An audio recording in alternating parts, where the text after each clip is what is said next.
I'm Jen Burson. I'm the founder and president of Generation PR. We are about to celebrate our 19th year in business. Is that even possible? This is a big deal episode. So we're so excited to share with you in celebration of the release of our 100th podcast, Pitching Powerhouse. We are sharing 20 pieces of advice from you, the members of our community, and what I've experienced in my life and my career. I love being a mentor to other PR pros, and I'm so proud of this incredible community that we have built together.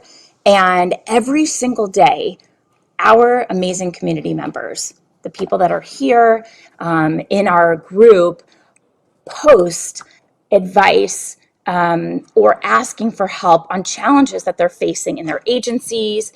And the really cool thing about our community is that we all pitch in to help them. So I have compiled advice from our community and the career tips that I wish that I had known when I started my business. So we are going to dive into the 16 pieces of PR advice that have impacted our community the most, plus 4 career tips that I'm sharing with you that I wish I knew at the start of my career. So I'm going to give credit where credit is due and attribute back to the original member who said this revelation or shared their advice. So we are starting with Katie Sinclair, and the PR advice that she shared is authenticity always resonates the most. It might repel some people along the way, but more importantly, it attracts the right clients and the right team members to your business. Exactly like Katie said, when you are yourself, you put yourself out there, the right clients are going to find you, and you might repel some people, but it's going to be a magnet to attract what you need and what you want in your business, because you're being your authentic self.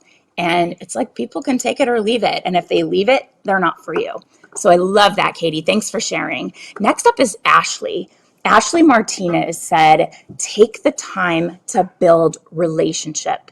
The work is more fun, and you're more likely to secure wins for clients when you have a meaningful relationship with the media and other stakeholders. And I love this. I love Ashley's perspective on this too, about the fact that it's more fun. I've never really mentioned that in the terms of making relationships, but she's right. It just makes work more fun. It's almost like you're choosing your coworkers. You're choosing the people that you get to interact with.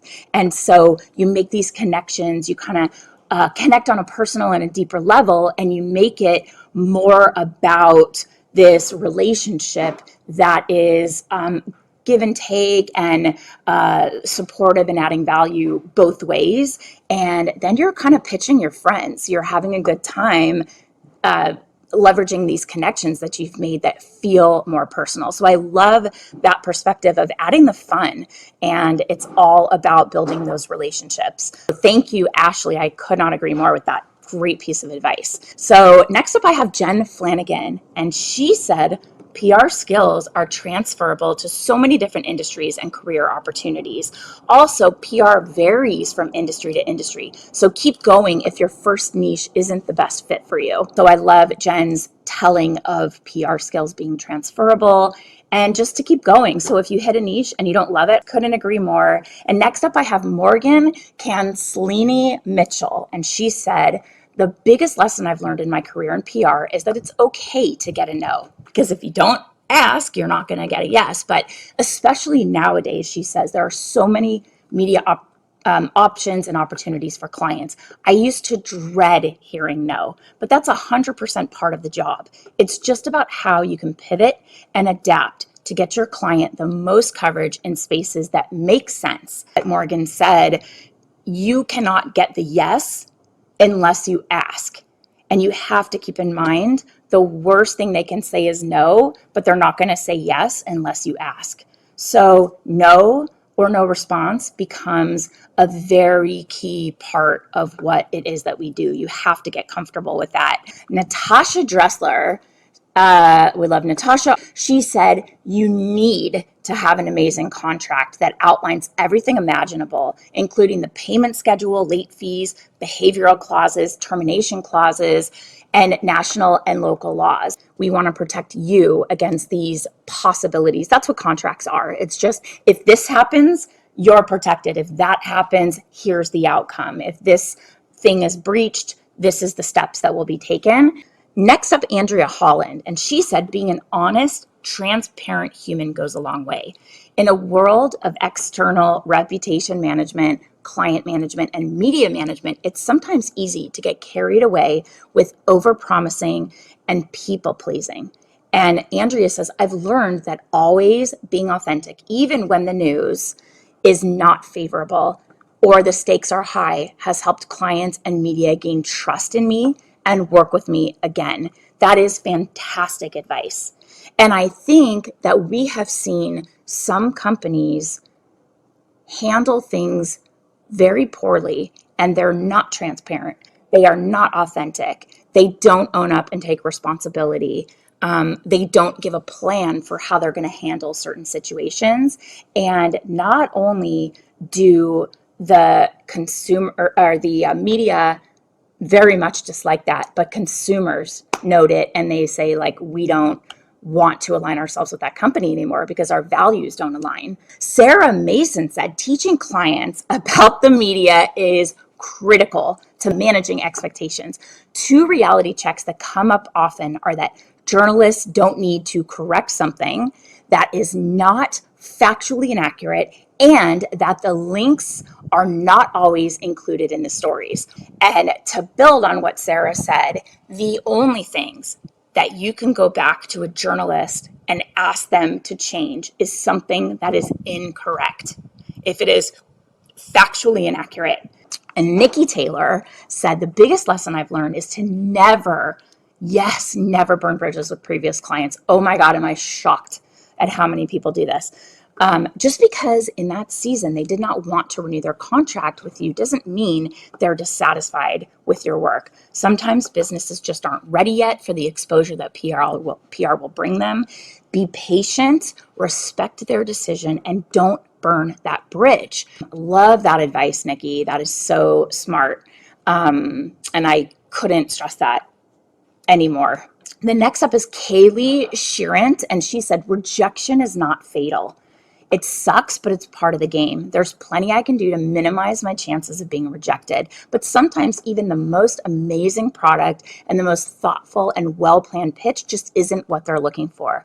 And that's okay. Brandy Sims said, one of the biggest lessons I've learned is that relationships must be at the core of everything you do to have a successful career in PR. It's not just about image or expertise, it's about connections. Coming from the corporate space, it can be a challenge to build relationships beyond the accepted transactional style. By allowing myself to truly represent who I am in building connections, I've opened the door for more thoughtful connections and valuable relationships. Themes here you're seeing: relationships, authenticity, connection, adding value.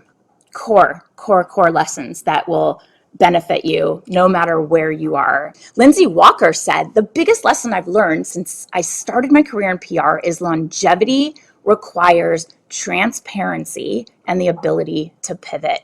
You can't get caught up in what was working or what used to get clients and placements. You must stay ahead of the curve, pay attention to trends, and be honest about where you are and where you want to be. Chrissy Bernal said, the biggest lesson I've learned is to remember you're interacting with a human. Whether it's a celebrity, a producer, or a journalist, they're people just like we are.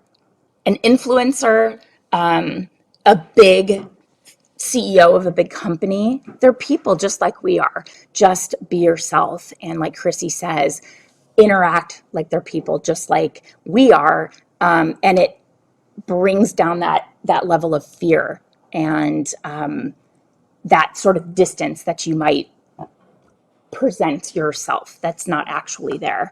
So really good advice, Chrissy. Damia Doggett said, by far, the biggest lessons I've learned in my public relations journey is to pivot. PR, it's an ever-changing industry, and if you're not on top of trends, new service offerings, and industry standards, you will get lost. Monica Romero said, following up is critical. Media hits rarely land over one email. Follow up and storm the castle, meaning email, phone, text, or whatever way you have of reaching the editor, writer, or producer. I landed a live major TV spot for a client after 3 months of follow up. Banish the false belief that you're bugging them. Keep following up and be tenacious. It does pay off. Yes, could not agree more. Oh my God. Lisa Humphrey said, I've learned that the nature of some people in this industry is extremely selfish and that they only care about how my pitch benefits them. I've learned to adjust, but not change. I've never conformed and have stayed true to my authentic self by killing them with kindness and giving more grace than allowed. You've got to pivot and never give up. I've learned to stay focused on the prize of landing media and events for my clients, not get caught up in the smoke and mirrors, and coach them to be their very best selves. To expand on what Lisa said too, that feeling of like selfishness, that's a scarcity mindset. It's if I give you any advantage whatsoever, it's going to be to my detriment. And I'm so lucky that this community has all found each other. We all have that same approach of community over competition. Let's collaborate, let's help each other, let's save each other time and effort and just make each other better. So Lisa, I couldn't agree more. Okay, now y'all, I have 4 pieces of advice that are mine. So the number one piece of advice when dealing with clients is to align everyone's expectations right off the bat. Make sure their expectations are aligned with not only what you expect could happen or what you're aiming for, but what is realistically possible. My second bit of advice, I stress this all the time, I am a huge proponent of niching down in your agency. You have to find your niche to find success. And as soon as I started leaning into being an expert in the niches that my agency focuses on, our profitability tripled. And the other side impact was that the quality and caliber of the clients was massively improved and they sought us out. So niche down, choose an expertise or 2 or 3, hopefully some that align with the contacts you would make connections with, and people will pay more for a true expert. So you want to be the go-to authority. So niche down. Number 3 that I would share is imposter syndrome never really goes away. And what ends up happening is it'll resurface again every time you're leveling up.